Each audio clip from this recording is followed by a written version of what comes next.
नमस्कार शेतकरी मित्रांनो, आज दिनांक 24 मे 2026 रोजी आपण पिंपळगाव थोटे या गावी आलेलो आहोत आणि या ठिकाणी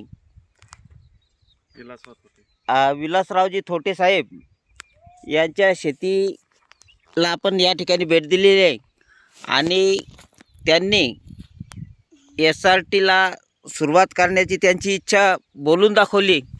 तर आपण सर्वप्रथम दादांचा परिचय घेऊ. दादा, सर्वप्रथम तुमचं संपूर्ण नाव सांगा, जोरात बोला. विलास तेजराव थोटे, राहणार पिंपळगाव थोटे, तालुका भोकरदन, जिल्हा जालना. बरं. मी जवळपास 30 वर्षापासून शेती करतोय, परंतु शेतीमध्ये काय अडचणी आहे हे तर काही सांगायला नको. परंतु आता मागच्या 1-2 वर्षापूर्वी आपले गणेश बापू सरपंच रसकडा पिंपळे आमचे शेजारीचे भाचे पण आहे आमचे. बर.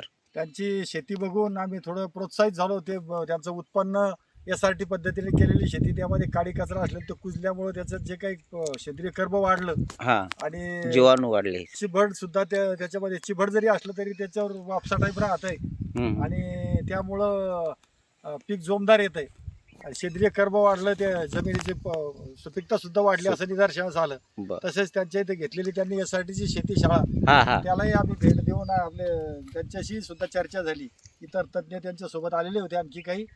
तर हे सर्व बघून आमची इच्छा झाली. तर माझ्याकडे जवळपास 25 एकर क्षेत्र आहे. बर. त्यापैकी काही म्हणजे हलकेचं क्षेत्र काही 10-12 एकर पडीत असलेलं आहे आणि काही 10-12 एकर आहे. चिबड नाळा असं क्षेत्र आहे काही? नाही ना, चिबड पण आहे. बर.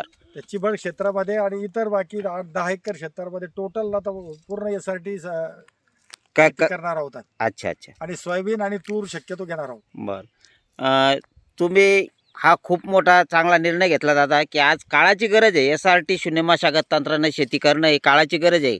आदरणीय कृषीरत्न कृषीभूषण माननीय चंद्रशेखर भडसावळे दादा तसेच चिपळूणकर काका यांनी आपल्या शेतकऱ्यांसाठी हे तंत्र विकसित केलेलं आहे आणि आज हजारो शेतकरी या तंत्राचा उपयोग घेऊन आज सुखी आणि समृद्ध बनलेले आहे. तर तुम्ही जो हा निर्णय घेतला याबद्दल आम्ही तुमचं खूप खूप अभिनंदन करतो दादा.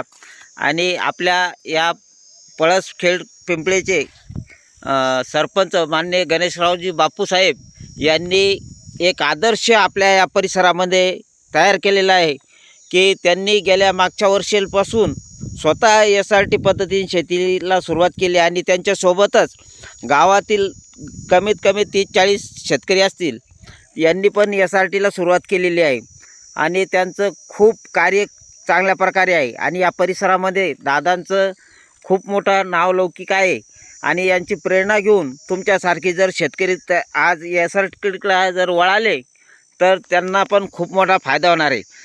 सरपंच बापू, तुम्ही 2 शब्द सांगा, तुमचा परिचय द्या अगोदर. माझं नाव गणेश संतोषराव पिंपळे, पळसखेड पिंपळे, तालुका भोकरदन. बर.